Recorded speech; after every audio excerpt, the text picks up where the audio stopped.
is about. So I started this company when I was probably 18 years old. Now I am 23 years old. So 17 years ಇರಬೇಕಾದ್ರೆ ಯೂನಿವರ್ಸಿಟಿಯಲ್ಲಿ ನಾನು bachelors ಬಂದು computer science ಅಲ್ಲಿ engineering ಮಾಡ್ತಿದ್ದೆ. ಆಗ India was not a country where you had a lot of private companies. SpaceX ಎಲ್ಲರಿಗೂ ಗೊತ್ತಿದ್ಯಾ? Elon Musk ಎಲ್ಲರಿಗೂ ಗೊತ್ತಾ? SpaceX is not a government run, it is a private run company. So Elon Musk started SpaceX in 2002. ಇದೇ ತರ US ಅಲ್ಲಿ SpaceX ಎಲ್ಲ ಇದ್ದಾಗ India ಅಲ್ಲಿ ಯಾಕೆ ಇರಬಾರ್ದು ಈ ತರ ಪ್ರೈವೇಟ್ ಸ್ಪೇಸ್ ಕಂಪನಿ? ಆಗ ನಾನು ಇಂಜಿನಿಯರಿಂಗ್ ಓದ್ತಿರ್ಬೇಕಾದ್ರೆ we had a lot of opportunities to kind of participate in programs organised by Indian Space Research Organisation. ISRO ಬಗ್ಗೆ ಎಲ್ಲರಿಗೂ ಗೊತ್ತಿರುತ್ತಲ್ಲ. ಇಸ್ರೋ ಆಗ ಸ್ಟೂಡೆಂಟ್ ಸ್ಯಾಟಲೈಟ್ ಪ್ರೋಗ್ರಾಮ್ ಅಂತ ಸ್ಟಾರ್ಟ್ ಮಾಡಿದ್ರು. ಇಂಜಿನಿಯರಿಂಗ್ ಸ್ಟೂಡೆಂಟ್ಸ್ ಇಲ್ಲಿದ್ರೆ ತುಂಬಾ ಯೂನಿವರ್ಸಿಟೀಸ್ ಅಲ್ಲಿ ಈಗ ಸ್ಟೂಡೆಂಟ್ ಸ್ಯಾಟಲೈಟ್ ಪ್ರೋಗ್ರಾಮ್ಸ್ ಅನ್ನೋದಿದೆ. ರೀಸನ್ ಏನಂದ್ರೆ ಈ program reason for students to participate in developing satellites. Satellite is nothing but a system that is similar to a human body. Just like human body has like heart, brain, and a lot of other stuff, right? You have a similar thing in satellites. Satellites, you have something called subsystems. Every subsystem build ಮಾಡಬೇಕಾದ್ರೆ ನಿಮಗೆ ಬೇರೆ ಬೇರೆ background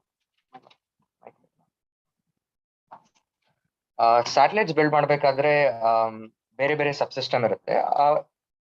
for different subsystem development you need different expertise. Why do I say this? Because you need people from computer science background to code the computer that runs inside a satellite, because it's all automated. For a satellite to operate without having any human intervention in space, you require an automated system for which you need people who have done computer science engineering or who knows coding.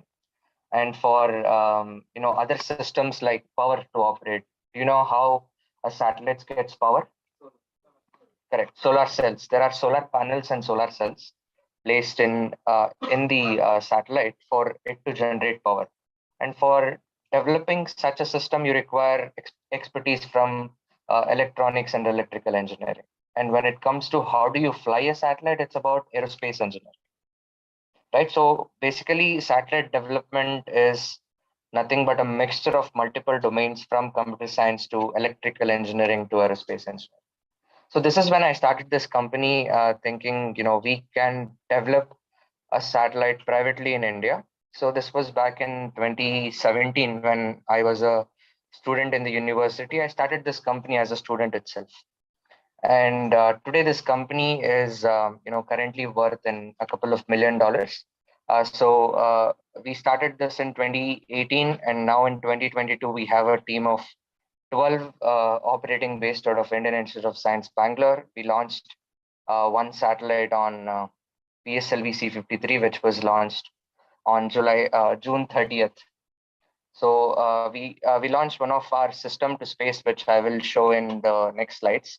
The system that we launched to space. But the main intention behind telling all this to you guys is for you to understand that if I am able to build this company, probably at the age of 18, if you have an idea, the time is right now to start thinking about it and convert these ideas into building probably a startup, because this era is all about building startups, and you've seen a lot of people doing this. So this was back then when I didn't even know what startup is actually.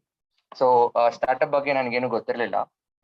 Being an engineer, it's difficult for you to understand how business is done or commerce is done. Basically, you have a lot of finance, you have a lot of business to be made there, because without a business case, no one will invest in ideas.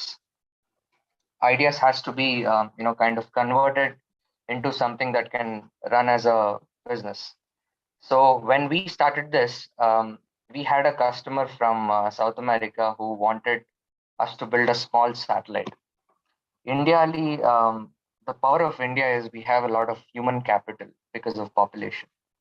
Adrinda tumba, you can get a lot of stuff at much cheaper cost than the Western countries. That is the advantage that I found out, and I thought, why not we design and develop a satellite in India when Americans are doing it. So that's when we as a student team, built a small satellite, which we then sold it to a company in South America who paid us some money. So that helped us to build this company. So this is how I started. So just to give them a bill, once build something, they ask for a bill, right? Bill ಕೊಡ್ತಾರಲ್ಲ ಎಲ್ಲಾದ್ರೂ invoice ಅಂತ ಹೇಳ್ತಾರೆ ಅದನ್ನ. So to give this invoice, we had to start this company. So I would say I was an accidental entrepreneur, not because I wanted to start a company, just because I wanted to give this invoice to them. I started this company without knowing what I will do in future. So this was the time when India was still developing, or India was growing in terms of having private space ecosystem in India. So at this point in time, one of the things that helped me a lot, in fact, I was talking to a couple of monks here in Ramakrishna Martin Mission, as I should be very thankful for the atmosphere that I have from Ramakrishna Mission. The reason I'm telling you this is because you should all be fortunate enough to be in this kind of an ecosystem. And I'll tell you how this helped me in developing this particular thing, though it was, directly and indirectly, I have got a lot of support from the ecosystem here. So when I started this, there was a mentor here called Dr. TGK Murthy. He visits. I'm not sure if you have uh, yeah, been to this session. So I was participating in Vasanta Vihara. At one of such events, I learned more about space from him. So that was like the first inspiration that I got about space, or I happened to know about space. From then, when I had to start this company, it was difficult, right? You don't have money. So when you have to start something, you'll have to do a lot of traveling, attend a couple of events, conferences. So like he gave in the introduction, I studied in Punjab and not in Bangalore. When I was studying there, I had to travel to Chandigarh and participate in a conference. At that time, I stayed in Ramakrishna Math, Chandigarh. Mahesh Maharaj from Bookstall supported me there, in attending the event. So that was the first event that I participated, and at that time I was probably 17 years, and I won an award from ISRO. So this award kind of gave importance to. So this award kind of gave confidence to our university that, okay, if they're getting an award from ISRO, we can support them in developing something. So we started working towards development of a satellite, which I think you can go to the next slide.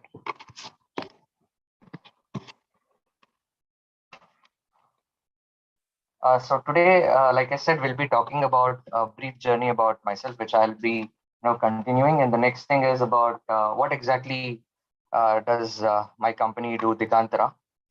And the third thing is about orbits and some space stuff if you're interested to understand what exactly is the problem that we're trying to solve.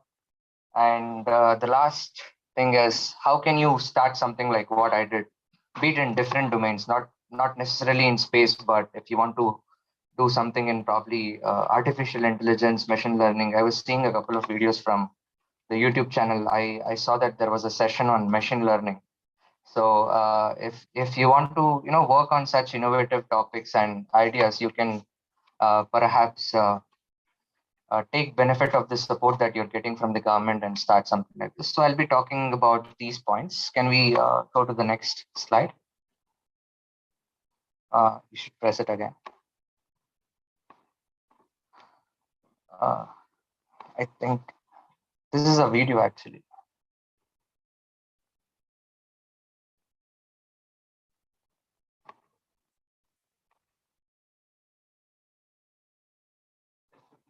Yeah, it will. Can you just take the cursor a bit further?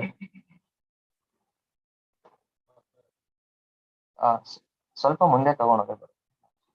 Yeah, so like you see in this video, the first satellite was launched in 1957 by Russia.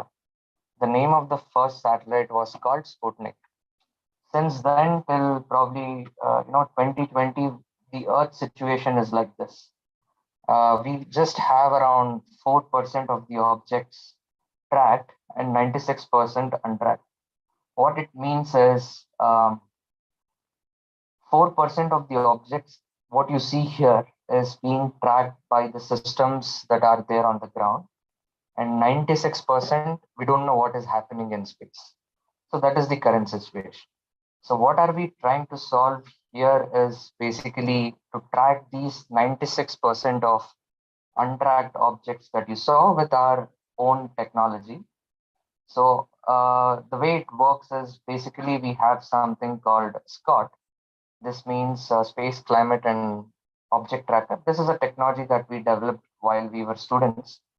Now, this technology will be used to track not just satellites, but also objects in space, something like this. So this is more or less a representation of how we are solving the problem of tracking the untracked space objects.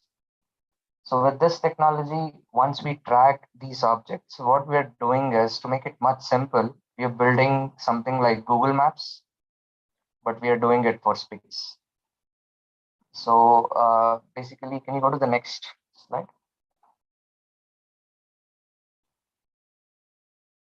Yeah, so basically what we're doing is building kind of a Google Maps, but for space. Why do I say this? Because when you say want to go to a restaurant or a gas station on Earth, what you do is you Google, right, which restaurant is closer to me, where is the gas station closer to me, and then you find a location.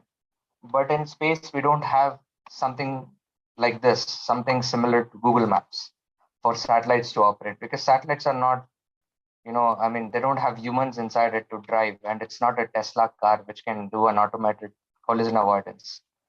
So what we're doing is we're tracking all the objects in space and building a database.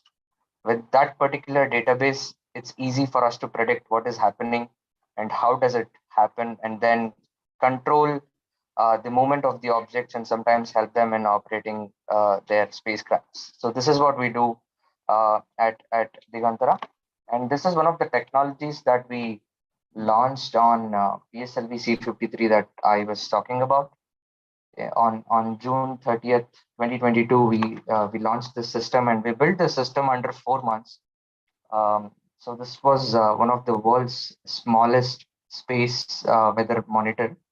What this exactly does is, so you have a lot of, correct.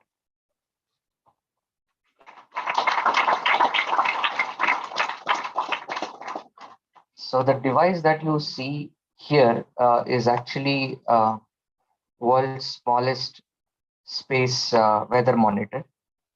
So it's called Robust Integrating Proton Fluence Monitor. We call it ROBI. We launched this on PSLV C53 to kind of test this in space. So when you launch something to space, you'd have to undergo through a lot of process. There are a lot of testing mechanisms that it undergoes before even you launch something to space. So we work very closely with ISRO to kind of qualify this first in the space environment, and then launch it. So we kind of simulate a similar vibration levels and environment on ground, and then launch this to space. So the importance of this technology is this technology will help us understand solar activity.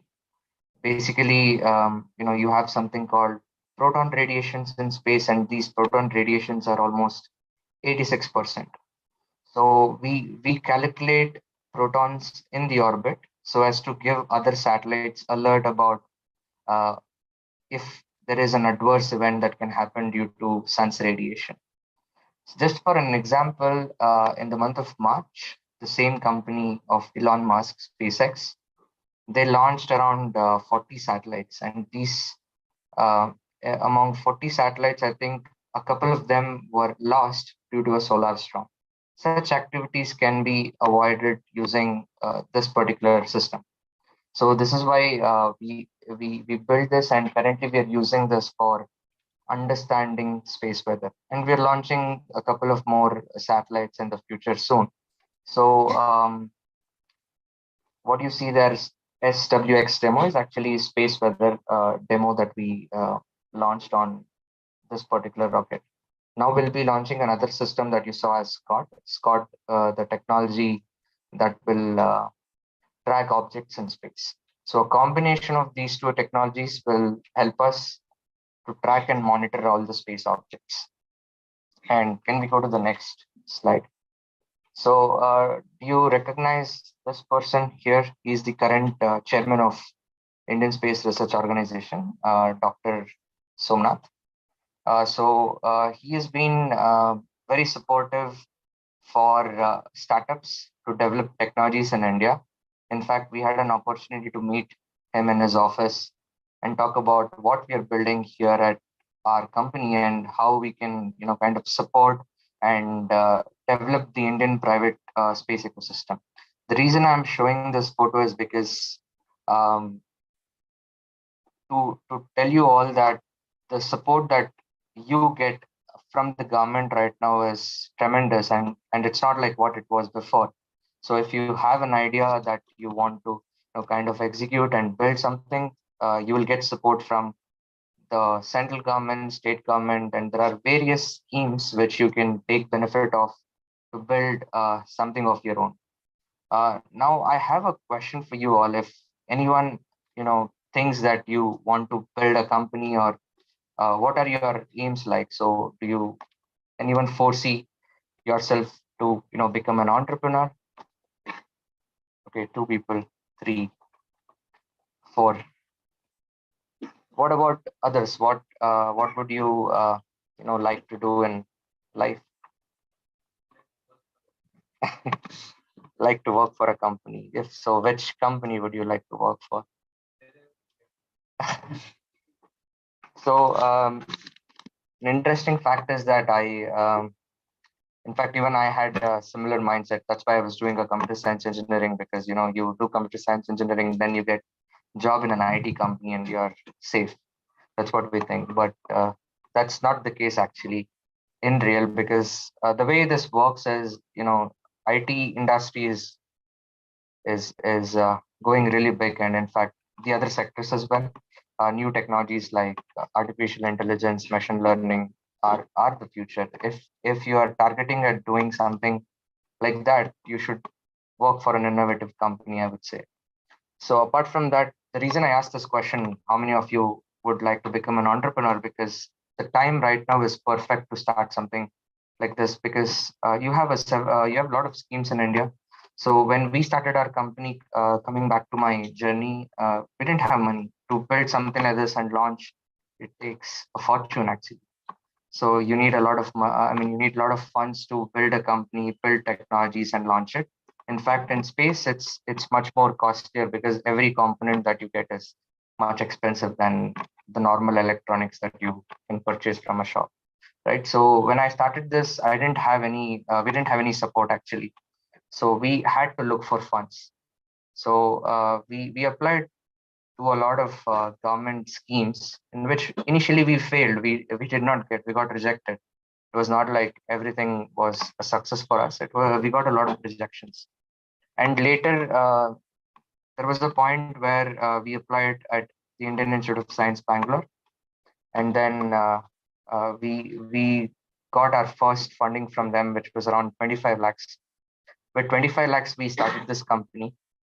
This was given by the government, and we were three people that you see in this particular picture. We were three people. All three of us were classmates, so we started this company together. And then after getting that 25 lakhs, we started building small technologies that we can, kind of afford to build in 25 lakhs.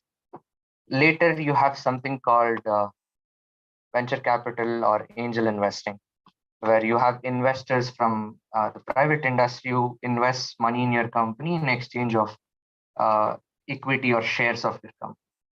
So we had an investor from Bangalore who invested around 18 crores So we got our first funding, which was around 18 crores from this particular venture capital. So this was last year during the month of July or August. We got this 18 crores. With that, we were able to hire more people to our company, build this company, and launch this technology in the month of June. So this is the kind of support that we got from the government, which is why I insist to you all to explore. In case you have any idea, you have to look towards protecting your idea by applying, say, patents if it's a technology, or if it's just a business idea. Just try to build over it. And one of the benefit that you get being in Ramakrishna Mutt is you are exposed to an holistic development, because when we started our company, we didn't have people to design posters. So when my brother this morning sent me a poster that one of you, I think, might have designed, I was thinking about the same thing, that probably when I was at sixth standard, when I joined Balak Sangha in 2010, 2010 I joined Vivekananda Balaka Sangha, and then when I was in sixth standard, I was given an in charge to manage admissions at VBS. That helped me in administration and learning more skills. So I was designing posters like you guys did, right? So all of that I learned during Balak Sangha helps me today, because today if I have to hire a graphic designer who does the same job, I'd have to pay a lot of money, right? So when you know all these skills, you are not dependent about where do I get the skill from. You can do it yourself. So that is the kind of support, or I would say, the mindset that I got being in Balak Sangha. That was the first thing that I got. And the second one was the network. The network of Ramakrishna Mutt is, kind of really big, and it supported me to a larger extent. So till now, I've traveled, I think, around 12 countries in last 1 year. So I just came back from Europe last month. So traveled from South Korea to Singapore, Dubai, and now I think around 8 to 9 European countries. So all of this happened just because of the technology that we are developing, which is quite new and fascinating for other countries. So if you have something which is very innovative, you get opportunities like this. So now my age now is 23, and I am currently kind of working towards building this company to a much bigger scale, where we can hire much more talented engineers, innovative engineers, to design something like this from India, because India didn't have an ecosystem like this before. Can you go to the next slide?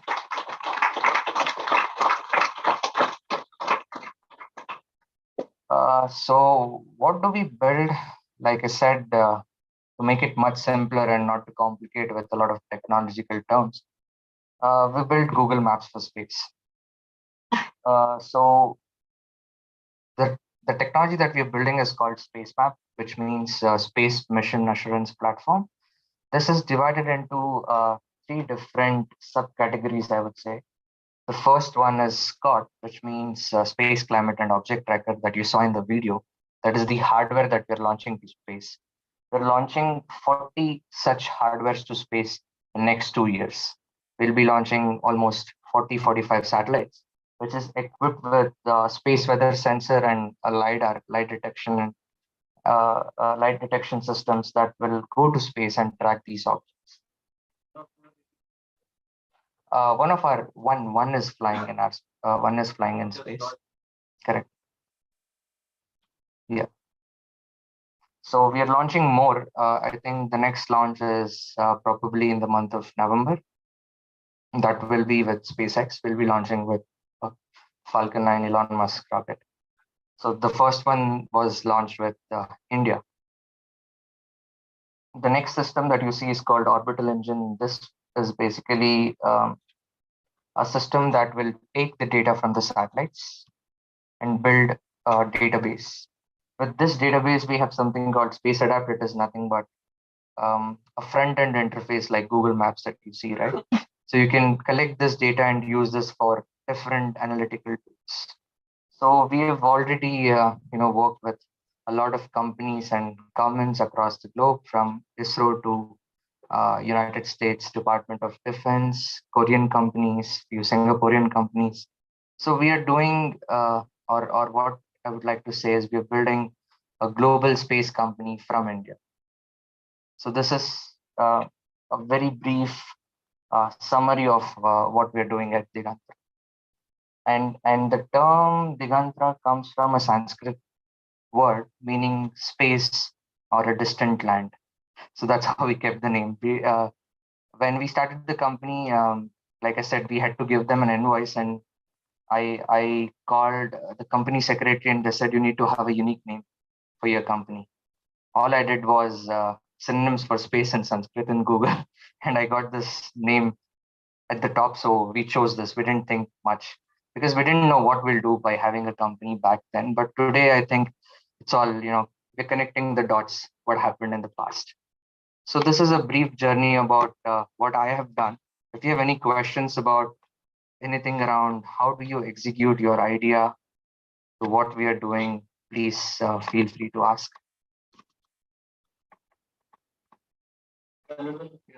ಕನ್ನಡದಲ್ಲಿ ಕೇಳ್ಬಾ?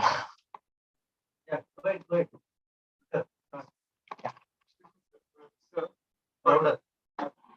for developing a satellite, you should need a basic idea of how a satellite, real satellite, how it works, real model. How come you know about it? It's a real structuring. In engineering, they don't teach you how a satellite is built. So in engineering, what they teach is probably not life skills. What they teach is your skills that you can apply to build something like this. They won't directly serve it on your plate that you can build a satellite. But to answer your question, how did I know, or how did we build, and how can you build satellites back then? When you see ISRO building it, right? So those were huge systems, probably 600 700 kg systems. Now it has been much easier to build and launch satellite because you can build a satellite which is as small as 1 kg or even lesser.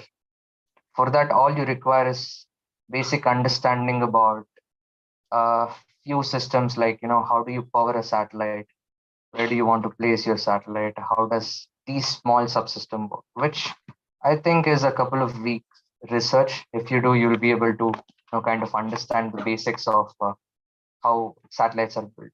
I would say you should look towards a term called CubeSat.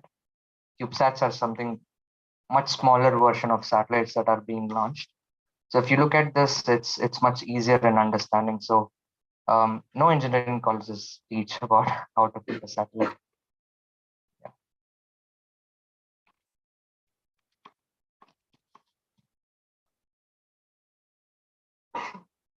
Any other question?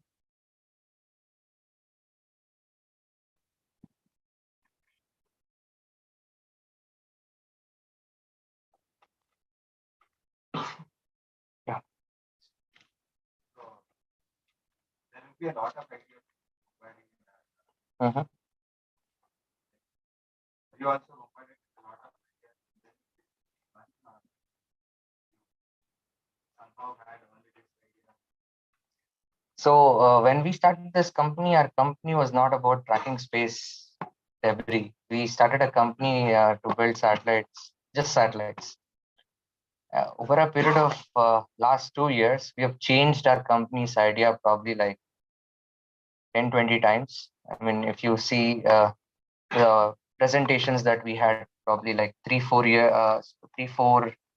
years ago when we were in a student team to when we started this company, it was totally different.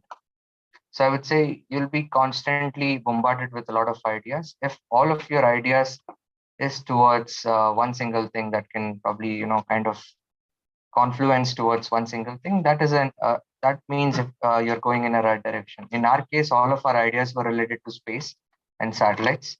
So though we didn't start with building Google Maps for space, we started with just building satellites. At the end of the day, since it was towards building satellites only, so we kind of concluded that this is something which is very unique. And we had a lot of we got a lot of patents around the technologies that we were building. That kind of helped us, stick to one idea. More thing. I was, I, we just every day, but not where we are failing. They are still just thinking about what to do and not thinking. Like, should we just have the whole plan first, whatever we are doing, then jump into it, or will be a parallel? So I would say, if you kind of wait until you have everything, probably you'll miss the bus. So you have to start executing the ideas that you already have. When we started, we didn't know what is financing, what are investors. We were just engineers. We didn't know even how to design a business plan. We started it, and then everything fell into place. So when you start something, start with a small idea that you have, and then I think everything else will fall into place. And in fact, if you already have an idea, there are a lot of forums that you can look up. For example, you have Startup India website. If you go to that website, you can get mentors, everything at free of cost. You don't have to pay anything, and talk to them. See if your idea can be converted into a business, and then execute it. Initially, currently, government has changed a lot of policies. Now, if anyone has an idea and the idea is brilliant, and if you're able to execute it, government will give up to 50 lakhs money to start your company.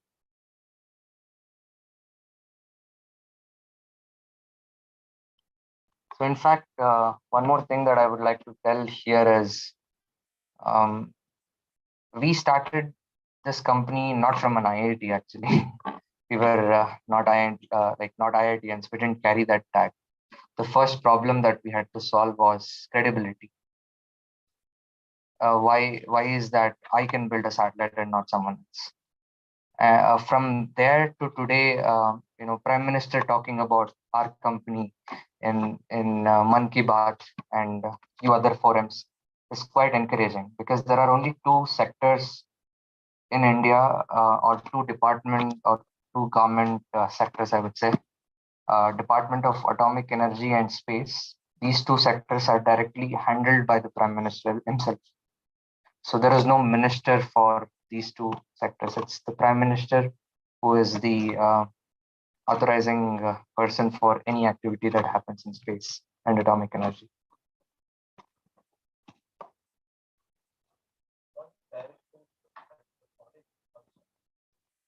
No, I would say my college did not have a space engineering course at all. So while doing engineering, I did all of this. If I complete engineering and if I would have started, probably it would have been much difficult, because parents will be asking, where is your job? How will you earn money? All that questions, right? So we started this when we were students. Yes. No, we didn't have any office space. It was just an idea of the university. Yeah, it's all on that. So you have a lot of, probably I can share you a couple of links about how did we start. There is an article on Forbes. So a lot of media also has covered us right now, from Forbes to Bloomberg, where they have detailedly kind of written about how we did this.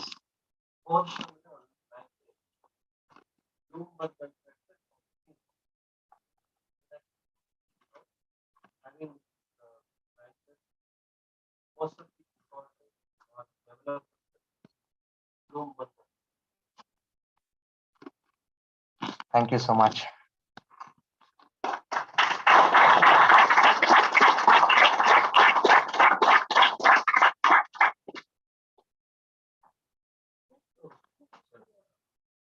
Yeah.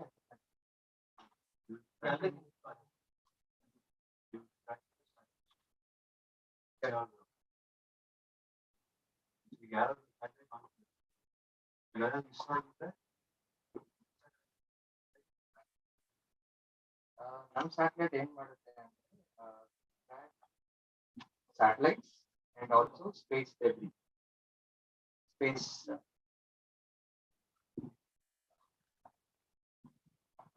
We track space debris, which means junk in space. So from 1957, like you saw, there were a lot of satellites that were launched. Every satellite launch or every rocket launch leaves some residues in space, like some aluminum particles, some rocket bodies. All this turn into garbage. These are uncontrolled. We don't have control over it, right? So when a real satellite or an active satellite is moving, what if a rocket body comes and hits it? Because every satellite is built with few millions of dollars of investment, and these junk can destroy all of that. We identify and tell a satellite operator that there is an object coming. You should move your satellite from that particular orbit. So in space, speeds of these objects are 15 times the speed of bullet. To give you some numbers, 10 kilometers per second. So it travels at 10 kilometers per second. Probably even a 1 centimeter object traveling at 10 kilometers per second can, kind of destroy a small satellite also.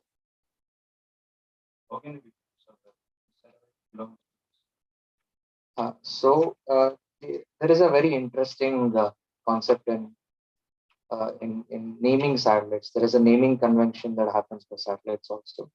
Just like you buy a vehicle, you have to buy insurance and you get a number plate, registration number, all that.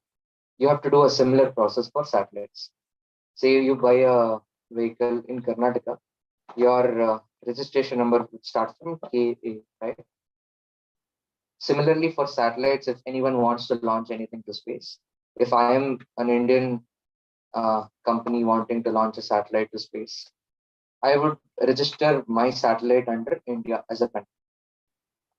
Similarly, if a US company wants to launch a satellite, they would register under US. So there is a jurisdiction for these satellites, and then they get a code. It's called NORAD ID.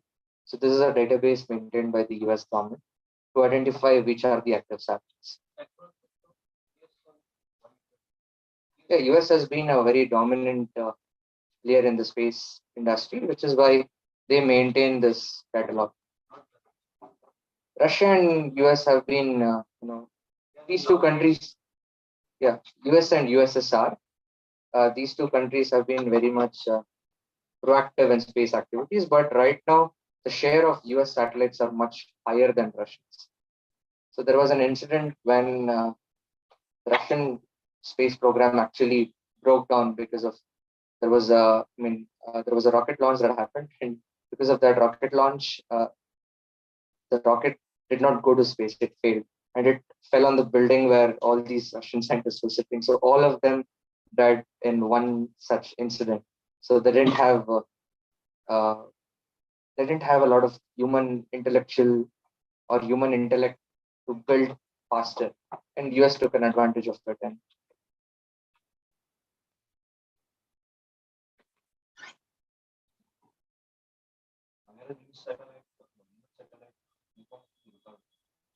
so what we're doing is exactly like Google Maps. When you have used Google Maps, what it does is it shows you direction. What we do is we tell directions where to navigate, where not to navigate for a satellite.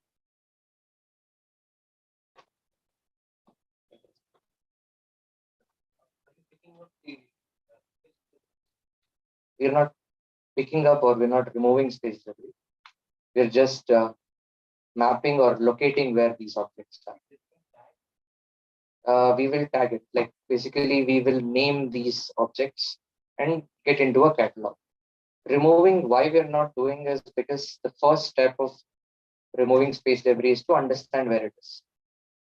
And when we have more than 1 million objects lesser than 10 centimeter, 900,000 lesser than 10 centimeter, and probably around a million objects greater than 1 centimeter. Our first goal is to track all these objects, because removing space debris, we cannot build a business case at this point. Who would pay for us to remove an object from space?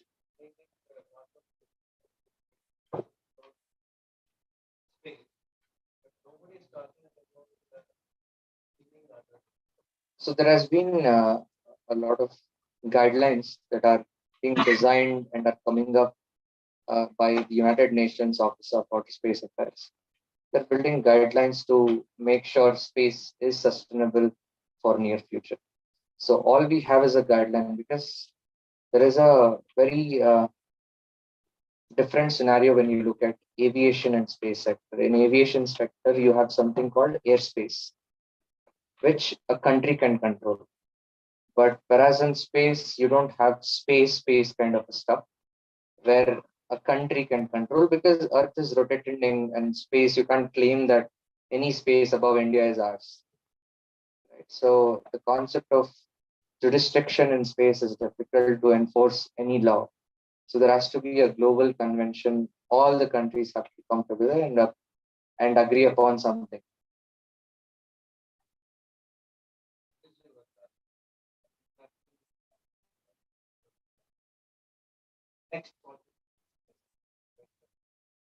So we are actually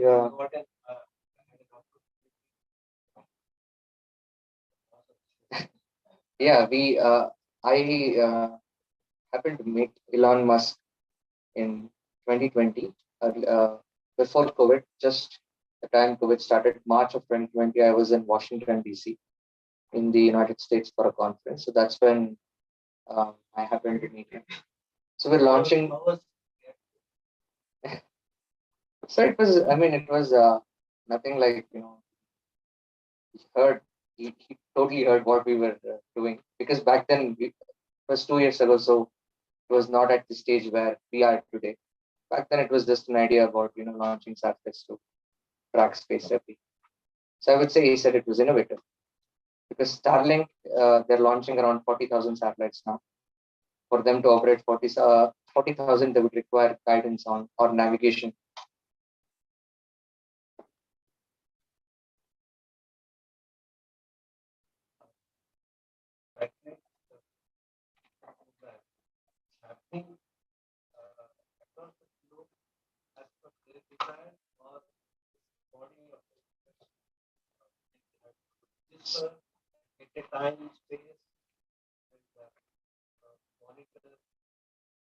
So there is a body called International Telecommunication Union. So this body gives you licenses for the satellites. So wherever you want to launch your satellite, you would have to get an approval from the local country. So in our case, it's India. If we were a US company, it's FAA, Federal Aviation Authority. So you get your licenses from them. And once you have licenses, frequencies to operate, so that's when you can launch your satellite. Launch is not control, but the number of satellites that go up in is control.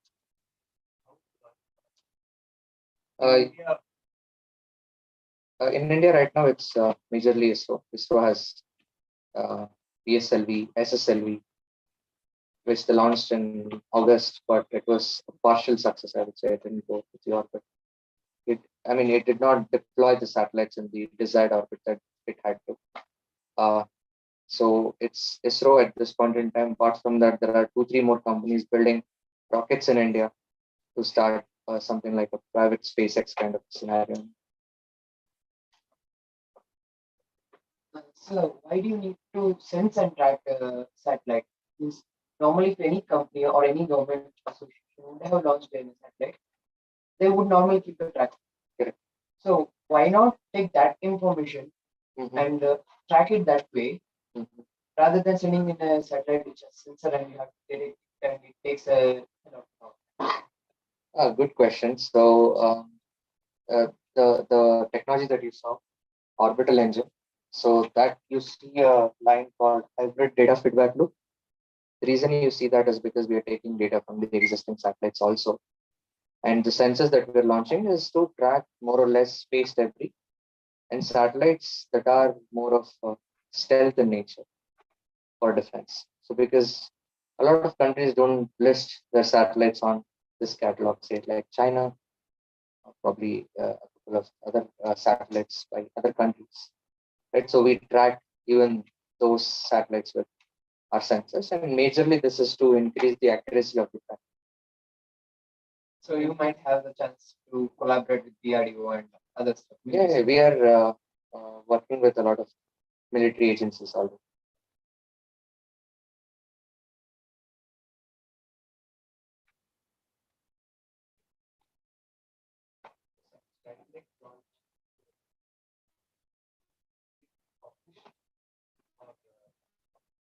So commercial satellites as a commercial company is our responsibility to adhere to the rules uh, drawn by the international bodies or governments. But whereas when you launch a defense satellites, a country can decide that, right? Even if India wants to launch something that they do not want to, put out in the catalog, they can do that.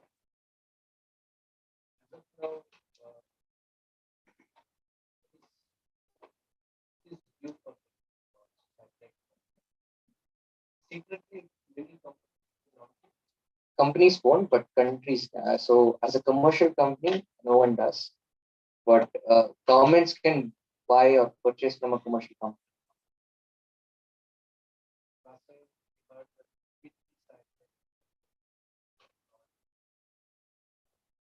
PSLV. Okay, so PSLV launched 104 satellites. Yeah, PS College launched one satellite. It was launched by ISRO along with other satellites. Yeah, even in our launch, we had 4 or 5 other satellites also that were launched, where 3 were from Singapore, one was from a private company in Hyderabad. It was launched from Sriharikota.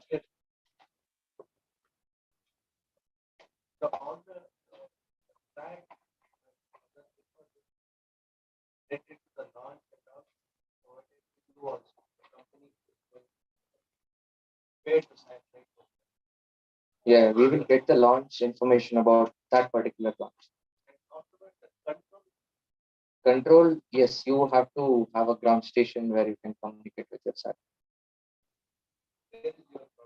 Currently, we use ISRO's ground stations, or ISRO does this job for us. So we have kind of a collaboration with ISRO. They have multiple stations, one in Hassan, one in Lucknow.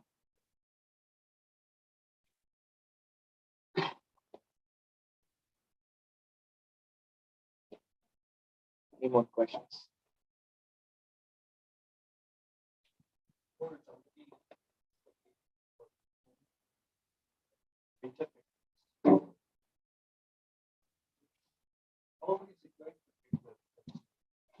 They will take, this is a very generalized concept.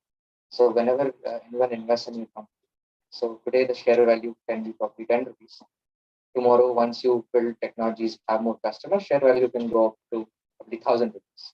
So a person who has got your shares, say 10% of your company for 10 crores, may get an exit of 100 crores if your company goes. So it's more about just like share market. So that no, I mean this is a classified information. And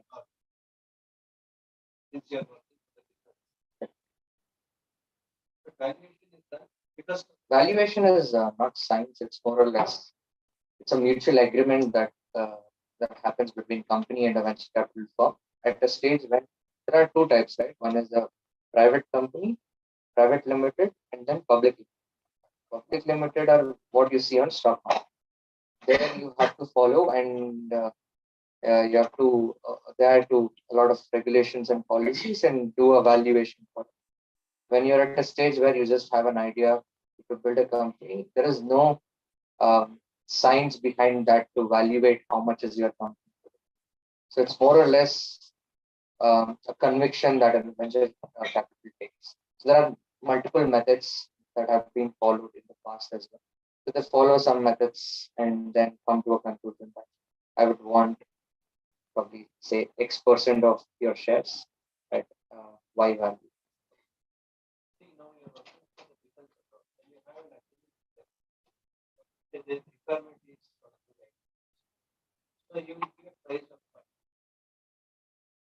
who is going to get the why is correct?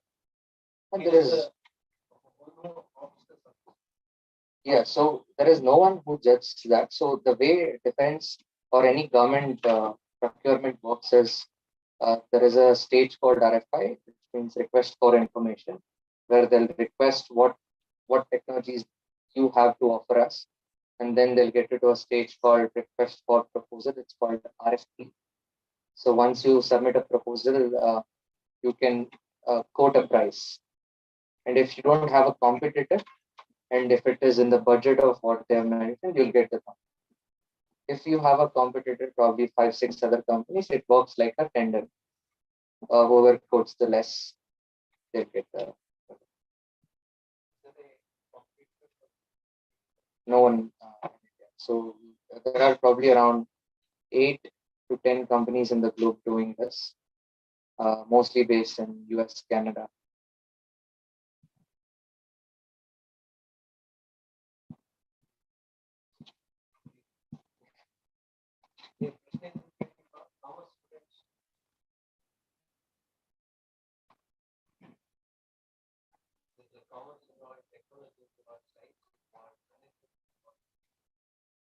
So in fact, we have people from different backgrounds in our company, from commerce to management, marketing, engineers, PhDs. So how does Ruby work? So it's a system that counts protons. So we have a technology that we designed where we use LED, and the depletion of LED is counted in frequencies. So we get to know the frequency of it and convert that into space weather. Okay, how do you prevent other? We use the no LED is something that we use inside Ruby, but other stuff destroyed. What we do is from the data that we get from Ruby, we build forecast models or future prediction models based on the data that we're getting in real time. So you're allowing stuff to be damaged. We're allowing our own sensor to be damaged. So there is a damage that we count. So radiation has an impact, right? So based on the impact that it has, we'll be able to understand a model. It's like we know the pattern, we follow the same pattern, and forecast that for probably 10 days, 20 days, 1 month. Based on that forecast, we can tell what can happen to your satellite. So when there is a solar storm, you can switch off your system.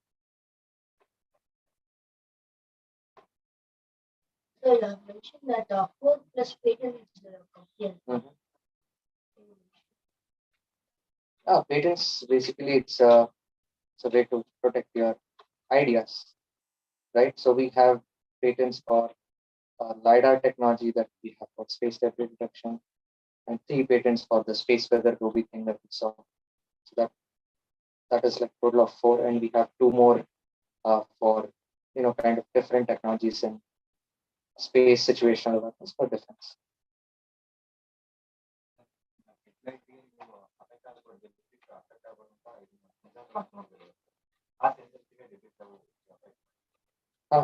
So our satellites can be damaged by space debris, but our whole intention is to place the satellite in a place which is much above than the space debris belt and track the objects below.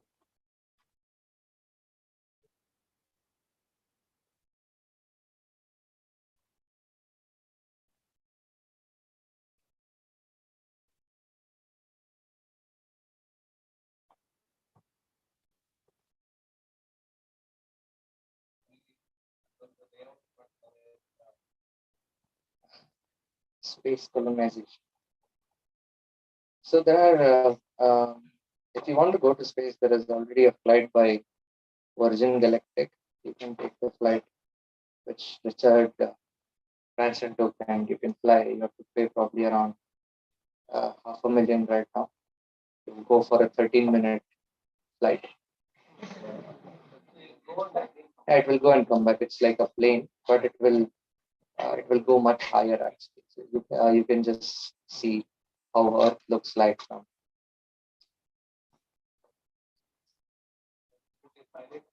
Yeah, there is. I mean, it's a plane actually. There is a video that you can watch on Richard Branson's first flight version.